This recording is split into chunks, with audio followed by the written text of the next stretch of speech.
Now, this is what I would consider a very linear, straightforward kind of customer journey.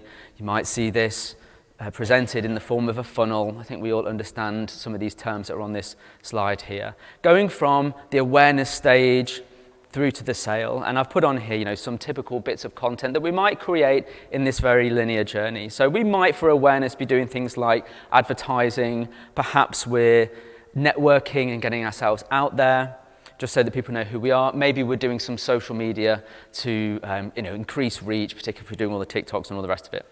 We're hoping that perhaps we can draw them into some kind of lead status, whether that's a lead magnet or a webinar, something that we get their details from, and we can then nurture them, look after them to the point where we're maybe hopefully getting a proposal out to them.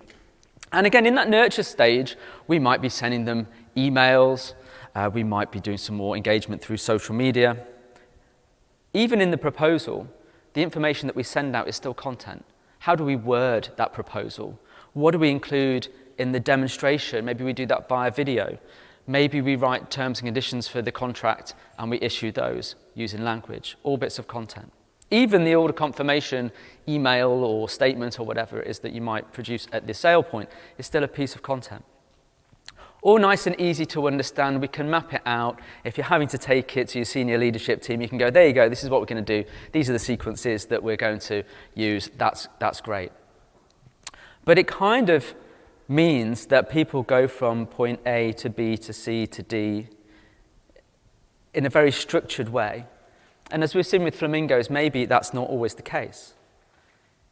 For example, do you think Beyonce and her role as CEO of Destiny's Child, Inc. is being forced down a linear journey and reading all the emails? No, because obviously she just decides what she wants to do and buys it. So let's have a look at how different journeys may actually take in reality. So we're going to use the Flamingo analogy here, the greater Flamingo. This customer of ours, they absolutely understand what it is that they need. They do lots of research themselves. Maybe they go to Google, maybe they get somebody in to talk to them. But in their process, their sales process, they have some kind of budget to work with. So it's got to fit that budget. They know that they're going to be tasked to bring that in on budget. So they're comparing prices. And maybe what they're doing here is they're going backwards and forwards. No one else is involved at this stage, by the way, in terms of you as a business perhaps looking to provide the service. But they're going to conduct lots of research, and to the point where they feel like they need to understand, well, is there any evidence that you can deliver what it is that you promise? So they seek that proof. They request some proposals, but they have a bit of crippling doubt. They're not quite sure whether or not they've picked the right long list. But they make a recommendation to the board, and the board don't buy it. They're not happy with the recommendation, so they've got to start that process again. They request some more proposals. They have more crippling doubt. They make another recommendation. It still doesn't get passed. This is what I call the toxic purchase process cycle of doom. They're stuck. In the end, probably through centrifugal forces, they manage to get the board to approve it, and out they go and they make the sale.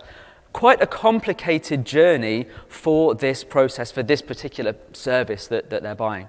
But if we contrast that to a different company, a different customer buying exactly the same, IT support service perhaps, this customer knows exactly what they want.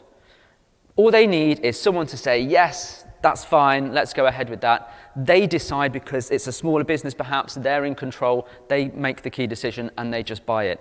Very, very fast. This is what I call the nothing is stopping me velocity waterfall. And then we've got the Chilean Flamingo, no idea what they want. No idea. They think they've got a need, but they don't know what it is. They research constantly and forever. They can't get themselves out of this cycle of trying to find out. They're real bad indecision makers. They seek constant reassurance. This is the will I be fired indecision vortex. In the end, they're so overwhelmed by the whole process of deciding that they just pick one and buy it and hope for the best. Each three of those is a very different journey. They're all buying the same thing, and those types of customers may be buying your product, your service, but they all act differently. For me, linear, predictable journeys, they just don't exist.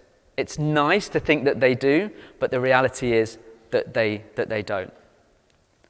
And this is partly responsible for that. As I said earlier, this is where people start. Search engines, great for research, terrible for decision making, because the options are endless. But we know that this is where people often go. We need to accept a certain loss of control over these customer journeys, because when we do that, we can all move forward and adapt to the way that things really work,